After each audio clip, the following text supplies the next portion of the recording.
नमस्कार, शाम के 4 बज चुके हैं। आप देख रहे हैं आज तक। मैं हूं आपके साथ चित्रा त्रिपाठी। सईद अंसारी हमारे साथ स्टूडियो में जुड़े हुए हैं और आज हम दोनों आपको वॉर रूम के जरिए बताने वाले हैं जंग में अब तक की सबसे बड़ी खबर, बिल्कुल अलग अंदाज में। वॉर रूम में रूस यूक्रेन जंग में यूक्रेन के जुड़े हर पहलू की तस्वीर आप तक पहुंचाने की हमारी कोशिश है। यूक्रेन के अलग अलग शहरों से हमारे तमाम सहयोगी भी हमारे साथ जुड़ेंगे जो ताजा अपडेट आप तक पहुंचाएंगे और वहां के हालात से कराएंगे आपको रूबरू। आप रूस और यूक्रेन किस तरह से युद्ध को लड़ रहे हैं ये जानेंगे। रूस की दृष्टि से ये युद्ध किस मोड़ पर खड़ा है ये हम आपको बताएंगे, मगर उससे पहले आपको हम 10 बड़े अपडेट दे देते हैं। रूस यूक्रेन युद्ध का आज 44वां दिन है। आज 44वां दिन है। बोरोदियांका से 26 शव मिले हैं। आपको बताते चले कीव इलाके से अब तक 650 मिल चुके हैं। ज़ेलेंस्की ने इसे बूचा से भी बड़ा नरसंहार बताया। 650 शव का बरामद होना। रूसी हमले में लुहांस के सभी अस्पताल भी तबाह हो गए हैं। सईद, वहीं डोनबास में रूस और यूक्रेन में भयंकर युद्ध चल रहा है। रूस के सैनिक अब उत्तरी यूक्रेन से हट चुके हैं। यह दावा ब्रिटेन ने किया है तो अमेरिका ने कहा है कि वो यूक्रेन को और हथियार देगा। एक तरफ यूक्रेन को और हथियार देने की तैयारी है, इन सबके बीच रूस को सबसे बड़ा झटका संयुक्त राष्ट्र मानवाधिकार आयोग में लगा है। यूएनएचआरसी में रूस को लगा है बड़ा झटका, जहां से उसे बाहर निकाल दिया गया है। और इधर यूक्रेन में जंग के बीच फंसे लोगों को निकालने के लिए 10 कॉरिडोर बनाए गए हैं। ये हम आपको बड़ी बातें दिखा रहे हैं। आप जरा समझिए इसके जरिए कि इस वक्त यूक्रेन की स्थिति क्या है, किस तरह से लगातार रूस को परास्त करने की उसकी ओर से कोशिशें की जा रही है। 40 दिन से ज्यादा का वक्त गुजर चुका है, लेकिन जंग का जो अब तक का ताजा अपडेट है वो जान लीजिए। रूस यूक्रेन जंग का 44वां दिन है। 44 दिनों से ये जंग लगातार जारी है। बोरोदियांका से 26 शव की बरामदगी हुई है। यकीनन नरसंहार के जो आरोप यूक्रेन की ओर से लगाए जा रहे हैं। बहुत सारे कीव इलाके से अब तक 650 शव मिले हैं। कीव जो कि राजधानी है वहां से 650 शव। ज़ेलेंस्की ने कहा है कि बूचा से भी भयानक है। बोरोदियांका में जिस तरह का हमला किया गया है, वहीं रूसी हमले में लुहांस के सभी अस्पताल नष्ट हो गए हैं। ये बड़ी जानकारी अब तक सामने आ रही है और इस वक्त एक और बड़ी खबर सामने आ रही है। जल्दी से उसका हम रुख करेंगे। आपको बताते चले रूस यूक्रेन जंग पर इस वक्त की बड़ी खबर। और वो बड़ी खबर क्या है ये हम आपको बता दें। सायरन का मतलब क्रामोटोर्स्क रेलवे स्टेशन पर रूस का बड़ा हमला, यानी कि रूस ने हमले अपने और तेज कर दिए और 30 लोगों की मौत, 100 से ज्यादा घायल। आप अंदाजा लगाइए कितना बड़ा हमला है। हमले में 30 लोगों की जान चली गई है। डोनेट्स्क ओब्लास्ट आपको बताते चले अलग अलग हिस्सों में लगातार रूस के ताबड़तोड़ हमले जारी है। क्रामोटोर्स्क रेलवे स्टेशन पर रूस की ओर से यह बड़ा हमला किया गया है। बार बार नरसंहार के आरोप लगाए जा रहे हैं यूक्रेन की ओर से। हालांकि रूस की ओर से सईद इसका खंडन किया जा रहा है। जी हाँ, रूस ने खंडन किया है, लेकिन रेलवे स्टेशन पर हमले से रूस का इनकार भी हो गया है। रूसी रक्षा मंत्रालय ने यह कहा है कि हमने वहां पर कोई हमला नहीं किया और रक्षा मंत्रालय अगर इनकार करता है तो मानना पड़ेगा। क्रामोटोर्स्क रेलवे स्टेशन पर फिर हमला किसने किया? अगर 30 लोग मरे हैं, 100 से ज्यादा घायल हुए हैं, तो वो कैसे हुआ? ये रूस के हमले की बात यूक्रेन की तरफ से आती है और उधर रूस इस हमले से इनकार कर देता है। अब आरोप प्रत्यारोप भी हो रहे हैं। लेकिन जिस तरह की तस्वीरें सामने आ रही हैं, जो तस्वीरें यूक्रेन की ओर से जारी किए गए हैं, वो अपने आप में बेहद महत्वपूर्ण है। रेलवे स्टेशन पर हमले से रूस का तो इनकार, लेकिन यूक्रेन की ओर से यह बड़ा दावा किया गया है। गौरव सावंत इस वक्त मेरे सहयोगी ग्राउंड जीरो से ही पल पल की जानकारी गौरव लगातार आप तक पहुंचा रहे हैं। गौरव, सीधे आपका रुख करते हुए, रूसी रक्षा मंत्रालय की ओर से भले ही इस हमले से इनकार किया जा रहा हो, लेकिन यूक्रेन की ओर से नरसंहार के आरोप लगाए जा रहे हैं और कह रहे हैं कि अलग अलग हिस्सों में ताबड़तोड़ हमले रूस की ओर से किया जा रहा है और यह पूरी तरह से युद्ध अपराध है। आप ग्राउंड जीरो पर हैं, वहां से किस तरह की जानकारी देंगे हमें गौरव?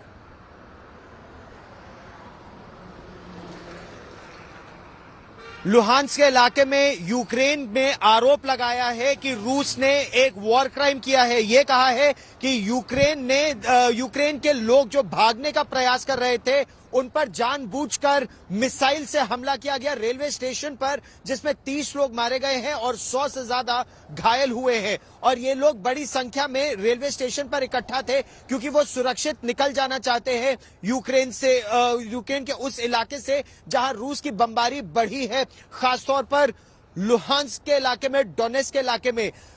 आकलन यह है, नेटो के बड़े अधिकारियों के साथ यूक्रेन के फॉरेन मिनिस्टर की मीटिंग हुई है, जिसमें आकलन यह किया जा रहा है कि डोनबास के इलाके में यह लड़ाई और ज्यादा बढ़ेगी और रूस अपनी मिसाइलें और सैनिक और तोपें उस क्षेत्र में लेकर जा रहा है। इसीलिए अमेरिका ने लगभग 5000 एंटी टैंक गाइडेड मिसाइल्स इस समय 1500 सरफेस टू एयर मिसाइल्स और 100 स्विच ब्लेड ड्रोन्स यूक्रेन को मुहैया कराए हैं ताकि इस लड़ाई में यूक्रेन भाग ले सके और लड़ सके रूस के साथ। चित्रा।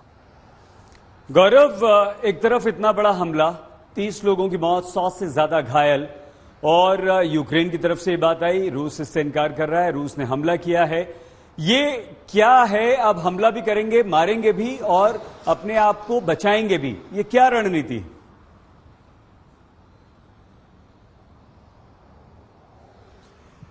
ये ऑपरेशन सईद बहुत तेजी से बदल रहा है इस समय। ये ऑपरेशन जब कीव की अगर हम बात करें तो इरपिन, बूचा, होस्टुमल इस इलाके से हटकर ये ऑपरेशन अब पूर्व के एरिया में, पूर्व और दक्षिण के एरिया में पहुंच चुका है। वहां क्या हो रहा है, जमीनी स्थिति क्या है? वहां पर जमीनी स्थिति इस समय यह है कि यूक्रेन की सेना अब इन इलाकों से पूर्व की दिशा में बढ़ रही है। रूस की सेना भी बेलारूस के रास्ते अब पहुंच रही है पूर्व में, डॉनबास में, और वहां पर पहले मिसाइल अटैक्स, तोपखाने का अटैक और बख्तरबंद गाड़ी और टैंकों का अटैक शुरू हो रहा है। अमेरिका का यह आकलन है कि 1 हफ्ता और लगेगा रूस को पूरी तरह से अपने फोर्सेस को डॉनबास में मोबिलाइज करने के लिए। इंटेलिजेंस रियल टाइम अमेरिका दे रहा है यूक्रेन को, हथियार दे रहा है, सिपाही यूक्रेन के, हथियार अमेरिका के, और ये लड़ाई अब शिफ्ट हो रही है। अगर आप देखें तो खरसोन का इलाका यानी दक्षिण में, अगर आप देखें ओडेसा का इलाका, वहां मिसाइल अटैक्स, मिकोलाइव में मिसाइल अटैक्स, पूर्व में डॉनबास और लुहांस्क में मिसाइल अटैक्स ये शुरू हो गए हैं। और अब से कुछ समय, कुछ दिनों में बड़ा आर्टिलरी और आर्मर्ड का हमला भी होगा सईद। इस तरह का अमेरिका का इंटेलिजेंस असेसमेंट है।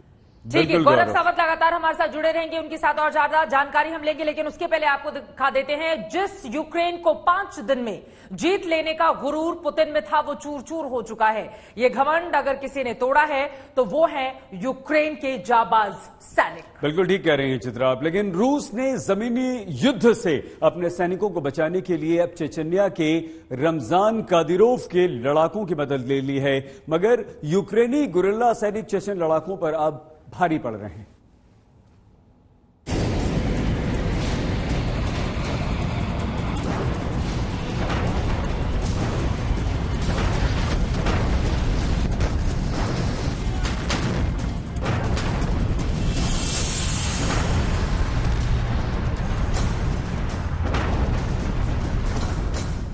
पांच दिनों में कीव पर कब्जे का अरमान लेकर आए थे रूसी सैनिक, मगर आज भी अजय है कीव और खार्किव। चर्निहिव छोड़कर रूसी सैनिक भाग रहे हैं। दुनिया की दूसरी सबसे शक्तिशाली सेना यूक्रेन की धरती पर अपना विध्वंस देख रही है।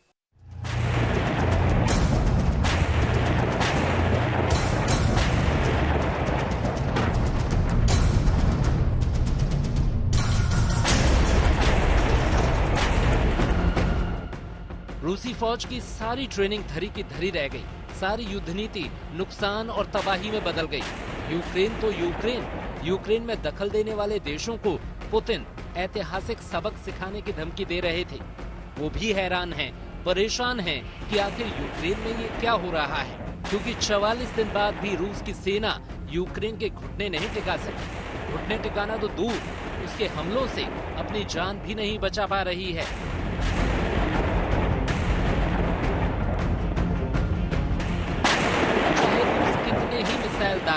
शहरों को धूल में मिला दे, मगर यूक्रेन के जाबाज सैनिक हैं कि रूस के काबू में नहीं आ रहे हैं। अफगानिस्तान और चेचनिया की ही तरह रूस को यूक्रेन में भारी नुकसान उठाना पड़ा है।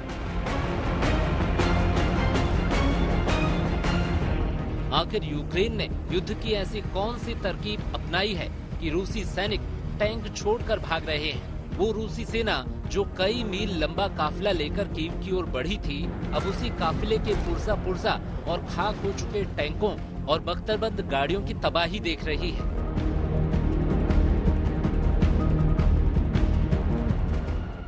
दोनेत्स्क और लुहांस्क में जहां रूसी फौज के साथ विद्रोही यूक्रेन के खिलाफ लड़ रहे हैं, वहां भी रूसी सेना यूक्रेनी सैनिकों के हमलों से जान बचाकर भाग रही है।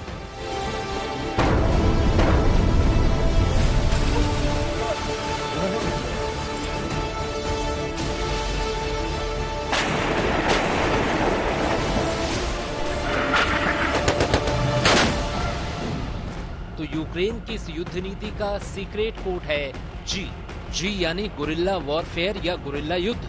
यूक्रेन की सेना ने छिप कर वार करने की रणनीति अपनाई, गिरिला वॉरफेयर का इस्तेमाल किया। रूस के लंबे काफिलों को पहले अंदर आने दिया और फिर स्पेशल फोर्सेस ने, कमांडो दस्तों ने पीछे जाकर उन पर वार किया और उनकी जो सबसे कमजोर कड़ी थी, यानी जो कॉन्वॉय का ईंधन का भाग था या फिर जहां रसद सामग्री आ रही थी, उन ट्रकों को, उन गाड़ियों को निशाना बनाया और पूरा का पूरा काफिला ठिठक गया। और ये एक जगह नहीं, कई जगह इसी रणनीति का इस्तेमाल किया गया और इससे रूस की सेना आगे नहीं बढ़ पाई। वो पहुंची तो कीव के मुहाने पर, लेकिन जब वो कीव के द्वार पर भी पहुंची तो पीछे से उन पर कई बार वार किया और इससे वो आगे नहीं बढ़ पाए।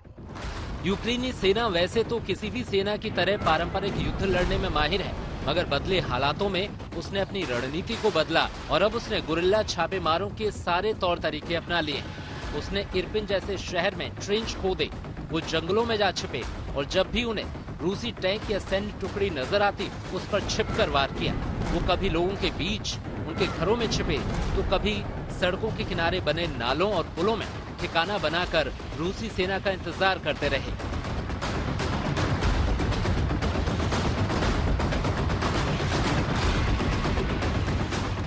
यही नहीं, रात को जब रूसी फौज चैन की नींद सोने की कोशिश करती है, तब यूक्रेनी सैनिक जवाबी बमबारी से उनकी नींद हराम कर रहे हैं। ये वही यूक्रेनी सैनिक हैं जिन्हें पुतिन हथियार डालने की धमकी दे रहे थे।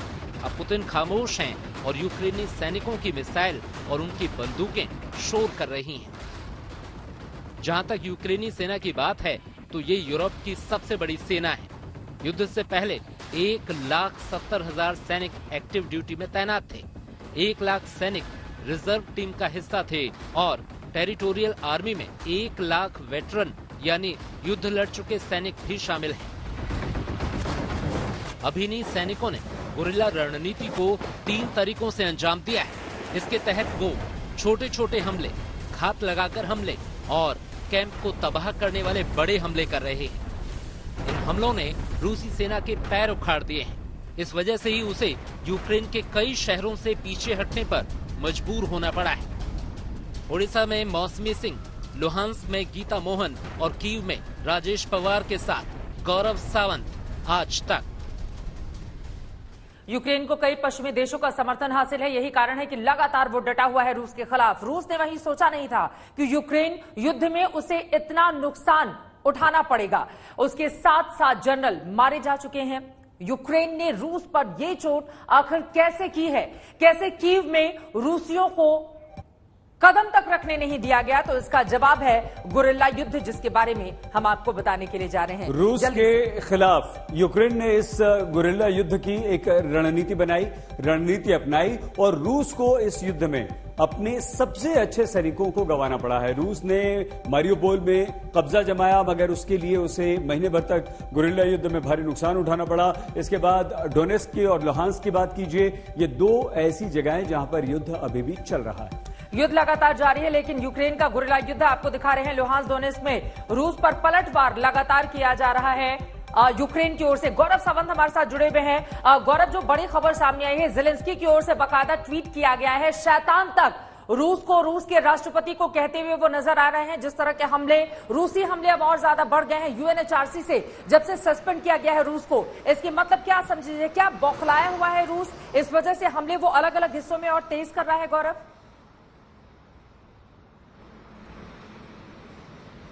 बहुत महत्वपूर्ण प्रश्न है आपका ये, चित्रा। क्या रूस बौखला गया है? रूस ने आज खुद कहा कि वो United Nations human rights council से इस्तीफा दे रहा है, क्योंकि वो अमेरिका के इस कदम को, यूनाइटेड नेशंस के इस कदम को अमेरिका के इन्फ्लुएंस में लिया गया एक कदम बता रहा है। रूस का लगातार दावा है कि यूक्रेन महज एक मोहरा है अमेरिका और रूस के बीच। इस तरह से ये जंग चल रही है।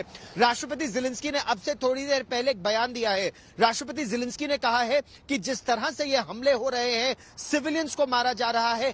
ये रूस का डर दिखाता है कि रूस की सेना यूक्रेन की सेना के सामने युद्ध के मैदान में नहीं टिक पाई और ये इरपिन, बूचा, होस्टोमल, इस पूरे उत्तर के इलाके में ये साफ हो गया है और इसीलिए अब रूस अपनी भड़ास, ऐसा यूक्रेन का दावा है, रूस अपनी भड़ास सिविलियंस को टारगेट करके निकाल रहा है और यूक्रेन लगातार चित्रा और सईद ये मांग कर रहा है कि रूस की लीडरशिप और सेना के खिलाफ युद्ध अपराध के मामले दर्ज होने चाहिए, चाहे वो बूचा की बात हो, बोरोदयंका की बात हो और आज तक दोनों जगह से ग्राउंड जीरो से रिपोर्ट कर रहा था, या अभी लुगांस्क के इलाके में ट्रेन स्टेशन पर अटैक की बात हो। सही, ठीक है गौरव, लेकिन ये बताइए कि अब जब यूक्रेन हावी होता हुआ नजर आ रहा है, रूस खुद ये स्वीकार कर रहा है कि हमारे सैनिक मर रहे हैं, ऐसे में इस युद्ध को अब बदलता हुआ किस तरह से देखते हैं आप?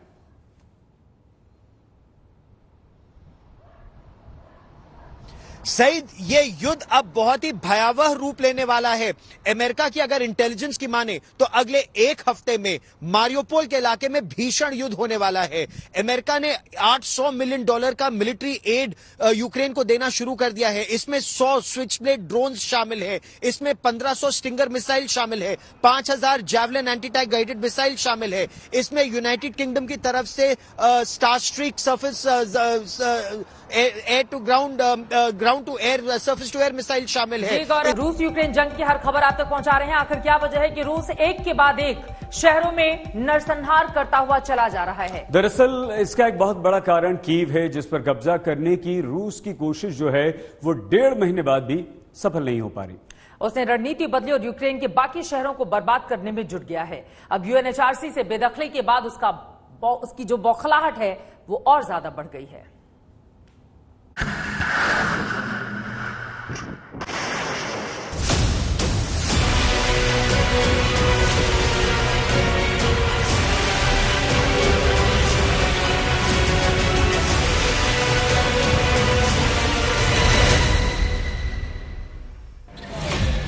कीव ने भगाया, पुतिन को गुस्सा आया, बाकी शहरों को बर्बाद करने का फितूर छाया।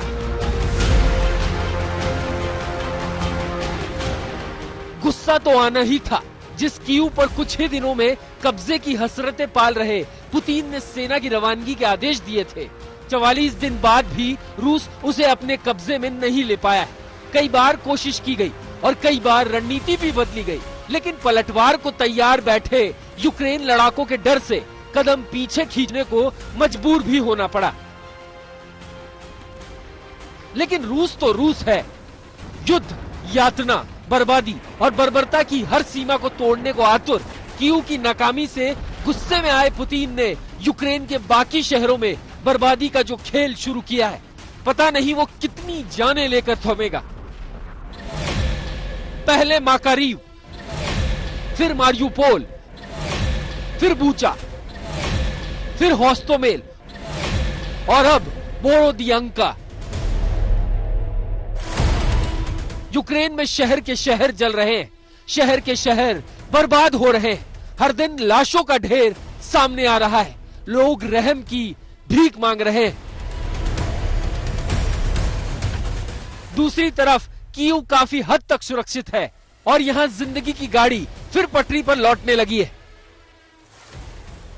कीव शहर नदी के दोनों तरफ बसा हुआ है। आपको कहीं भी यहाँ तबाही के निशान नहीं दिखेंगे। जिंदगी बिल्कुल नॉर्मल चल रही है। इस वक्त सुबह के 7:30 बजे हैं। देखिए, बसें चल रही हैं, पब्लिक ट्रांसपोर्ट चल रहा है, ट्रैम चल रहे हैं, टैक्सी चल रही हैं, मेट्रो चलना शुरू हो गया है। लोगों ने अपना कामकाज शुरू कर दिया है। बिल्कुल लाइफ नॉर्मल सी तरफ आती हुई दिख रही है। किसी प्रकार के कोई हमले धमाके यहाँ पर नहीं हुए हैं पिछले कई दिनों में। कई मोर्चों पर मात खा रहा है रूस। युद्ध भूमि में अभी और बौखलाएगा रूस। दुनिया के ज्यादातर देश रूस को अलग थलग करने के अभियान में लगे। रूस को सबसे ताजा झटका यूएनएचआरसी MS से बेदखल होने पर लगा है। बहुत खतरनाक संकेत और संदेश, क्योंकि राष्ट्रपति पुतिन झुकने वाले नहीं हैं इस तरह के दबाव के नीचे। वो भी एक P5 देश का हिस्सा है और यूनाइटेड नेशन सिक्योरिटी काउंसिल में उनका वीटो वोट है, वीटो पार है रूस के पास। तो वो उसको लगातार अपनी शक्ति को बढ़ाने का प्रयास करेंगे। जमीनी स्थिति की अगर बात की जाए तो पूर्व और दक्षिण में रूस के ऑपरेशन बढ़े हैं, जबरदस्त मिसाइल फायरिंग हुई है। इसके अलावा यूक्रेन ने भी पलटवार किया है। जो जानकारी हमें यहाँ के रक्षा मंत्रालय में अधिकारियों से मिल रही है वो ये है कि यूक्रेन ने भी रूस का एक फ्रिगेट डुबा दिया है सी ऑफ अजोव में, और रूस के लिए एक बड़ा सेटबैक होगा। उधर यूक्रेन ने फिर दोहराया है कि रूस की सेना मानवता और आजादी की सबसे बड़ी दुश्मन है। Росія поступово програє навіть на тих майданчиках, які розглядала як цілком комфортні для себе. Зокрема, Генеральна асамблея ООН ухвалила рішення про зупинку членства Росії в Раді з прав людини. Цілком логічно, цілком справедливо, але також не без боротьби за це рішення. Вдячні тим державам, які підтримали це. Росія вже давно не має жодного відношення до концепції прав людини. Можливо, колись це зміниться. Але поки що російська держава і російські військові є найбільшою загрозою на планеті для свободи, для безпеки людини, для концепції прав людини як такої. Після Бучі це вже очевидно. ये जंग जज्बातों की नहीं है, सुपर पावर बनने और बने रहने की जंग है। कड़वा है, लेकिन सच यही है कि इसकी कीमत इंसानियत को ही चुकानी पड़ेगी। कीव से राजेश पवार और गौरव सावंत के साथ आज तक ब्यूरो। आपको ग्राउंड जीरो पर लेकर चलेंगे। हमारे कई संवाददाता इस वक्त यूक्रेन के भीतर मौजूद हैं, लेकिन अमेरिका ने रूस के खिलाफ खोला है नया मोर्चा। ये बड़ी जानकारी सामने आ रही है। अमेरिका जो लगातार रूस की आलोचना कर रहा है, ड्रोन और मिसाइल की खेप यूक्रेन को भेजेगा अमेरिका। यूक्रेन के राष्ट्रपति लगातार हथियारों की मांग अमेरिका से कर रहे थे और इसी वजह से सही अब अमेरिका अपने वायदे पूरे कर रहा है और जो भी डिमांड की गई थी हथियारों के मद्देनजर एक बड़ी खेप यूक्रेन पहुंचने वाली है। और यूक्रेन के राष्ट्रपति जो जेलेंस्की है वो लगातार ये मांग कर रहे हैं कि हमें हथियार दीजिए। नेटो से मांग रहे हैं, अमेरिका से मांग रहे हैं, तो अमेरिका ने इसी के मद्देनजर ये हथियार भेजने की बात कही है।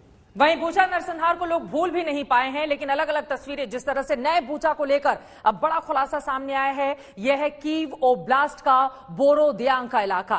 कुछ दिन पहले ही रूस के कब्जे से ये इलाका आजाद हुआ है और आज तक की टीम कल इस इलाके में पहुंची तो बर्बादी का जो दृश्य देखा उसने रोंगटे खड़े कर दिए। यूक्रेन के राष्ट्रपति जेलेंस्की ने बोरोदियांका को बूचा से भी भयावह खतरनाक बताया है।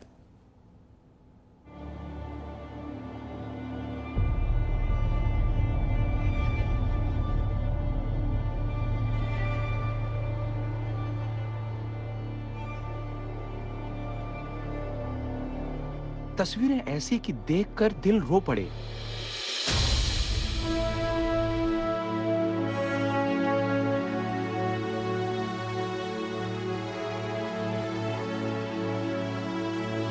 कीव से करीब 60 किलोमीटर दूर का बोरोदियांका इलाका।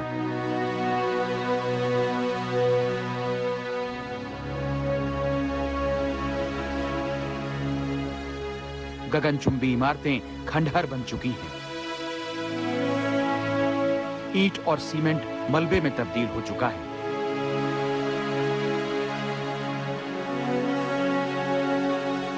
बिखर गया है लोगों का आशियाना और बिखर गए हैं बच्चों के खिलौने। बोरोदियांका के चप्पे चप्पे पर रूसी सेना के दमन के सबूत हैं। ये जोड़ी आंसुओं से भरी आंखों से उस इमारत को निहार रही है जो कभी उनका घर हुआ करती थी।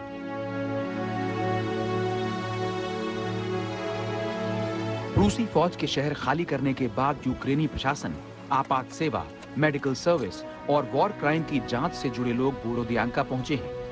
कोशिश हो रही है, बर्बादी का जायजा लिया जा रहा है, साथ ही हो रही है मलबे से जिंदगी को तलाशने की भी कोशिश।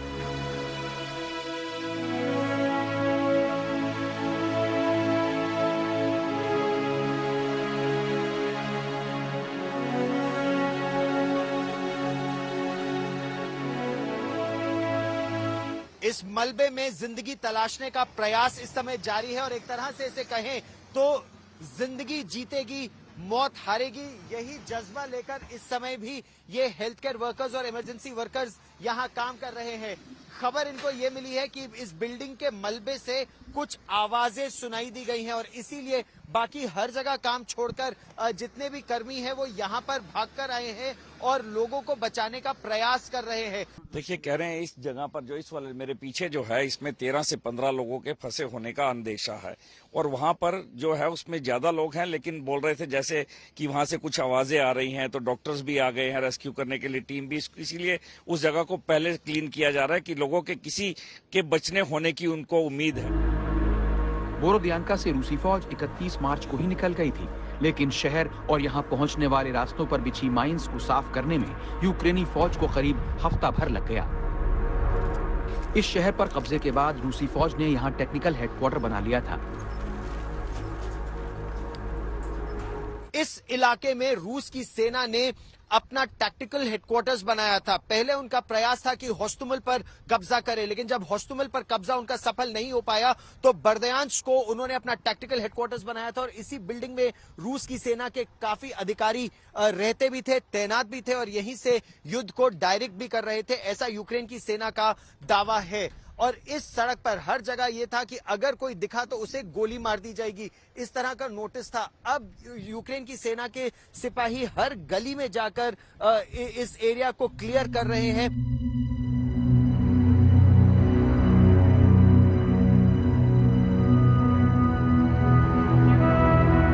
रूसी फौज जा चुकी है, लेकिन अपने पीछे जो छोड़ गई है उसे देखते हुए यूक्रेनी राष्ट्रपति ज़ेलेंस्की इसे बूचा पार्ट 2 कहने लगे हैं। Почались роботи ще й по розбору завалів у Бородянці. Там значно все страшніше. Ще більше жертв російських окупантів. А що ж буде, коли світ дізнається всю правду про те, що російські військові наробили в Маріуполі? Там майже на кожній вулиці те, що світ побачив в Бучі та інших містечках Київської області після відходу російських військ. Така жорстокість, такі ж страшні злочини.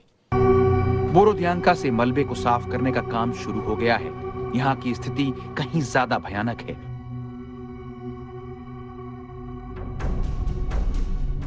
रूसी सैनिकों के यहाँ ज्यादा शिकार हैं। क्या होगा जब दुनिया को ये पता चलेगा कि मारियुपोल में रूसी फौज ने क्या किया? रूसी सैनिकों के जाने के बाद बूचा और कीव क्षेत्र के चप्पे चप्पे में दुनिया ने जो देखा, वैसी ही दरिंदगी, वैसा ही भयानक अपराध।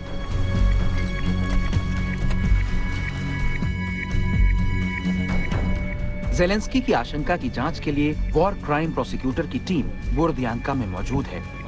In Kyiv region, we find in Kyiv region Makariv, Borodyanka, Buchel, Hostomel, Irpin, we found 650 dead bodies. From them, it is 40 dead bodies, only kids. बोरोदियांका से अब तक 26 शव मिल चुके हैं। आशंका है कि मलबे से और ढेरों शव मिल सकते हैं, क्योंकि चश्मदीदों के मुताबिक हमले के वक्त कई लोग भाग नहीं पाए थे। Там залишилися брат, мама залишилася, брата дружина, брата теща, тесть і інші люди, які теж там були, які теж знаходилися в підвалі. Але були люди і зверху, і також були з дітьми. यूक्रेन में कितने बूचा, होस्टोमेल, बोरोदियांका। बूचा नरसंहार की खबरें अभी ताजा हैं। बूचा के बाद होस्टोमेल के गैराज से 11 शव बरामद होने की खबर आई थी। अब बोरोदियांका की भयानक तस्वीरें। आखिर यूक्रेन में कितने बूचा हैं? बोरोदियांका से गौरव सावंत के साथ आज तक ब्यूरो। इन तस्वीरों को देखकर चित्रा जी कौन संयमित रह सकता है? दिल दहल जाता है। और एक बच्ची की डॉल देखी अभी आपने वहां पर गिरी हुई, ये युद्ध की विभीषिका है और ये बड़ी खबर आ रही है, बताइए। इस वक्त की बड़ी खबर आ रही है, आपको बता दें रूसी हमला लगातार तेज होता हुआ चला जा रहा है। यूक्रेन के पूरे हिस्सों में रूस ने अब अपने हमले पहले के मुकाबले और तेज कर दिए हैं। तेजी से दक्षिण की तरफ बढ़ रही है रूस की सेना, जो बड़ी जानकारी निकलकर सामने आ रही है।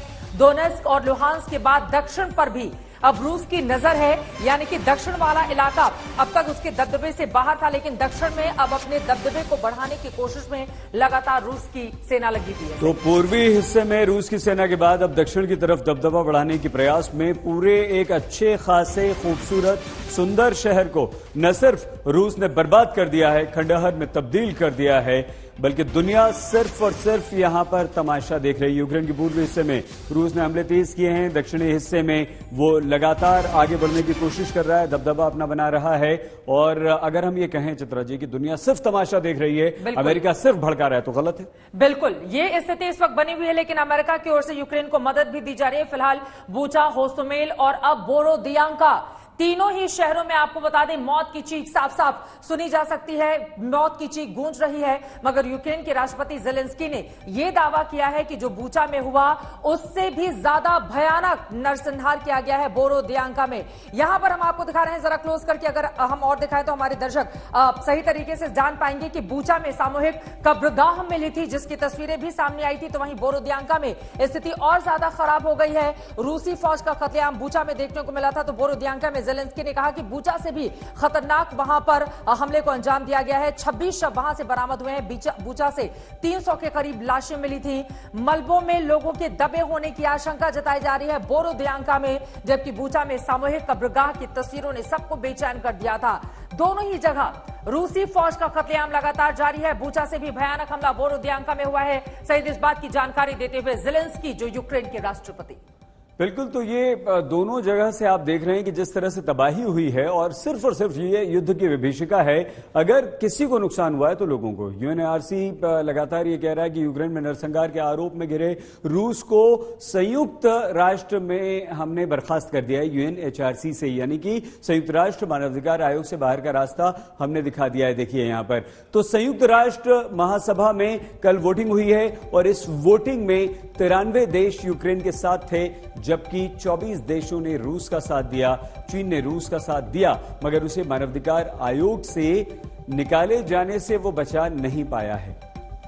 यहां पर दिखा रहे हैं इस ग्राफिक्स के जरिए, समझिए यूक्रेन के साथ 93 देश, जिसमें अमेरिका, यूके, बटोबस है कि Ukraine, Australia, Belgium, France, Germany, ये तमाम देश जो साथ। और यहां पर आपको बता दें हिंदुस्तान ने पूरी प्रक्रिया में हिस्सा लिया, लेकिन वोटिंग की जो प्रक्रिया होती है उसमें हिस्सा नहीं लिया। भारत, पाकिस्तान, कुल 58 देश ऐसे रहे जिन्होंने वोटिंग से खुद को दूर बनाए रखा। बांग्लादेश, ये तमाम वो मुल्क रहे जिन्होंने ना पक्ष ना विपक्ष, यानी कि दोनों ही तरफ से दूरी अपनी बनाए रखी, जो शुरू से ही सहित हिंदुस्तान का स्टैंड रहा है। बिल्कुल, और ये इसका मतलब ये हुआ कि हम किसी तरफ नहीं हैं, लेकिन इसका मतलब ये नहीं हुआ कि आप यूएनएचआरसी की बैठक में शामिल नहीं थे। आप शामिल थे वहां पर, लेकिन कहा कि हम वोट नहीं देंगे। आज तक HD, सबसे तेज, सबसे ज्यादा।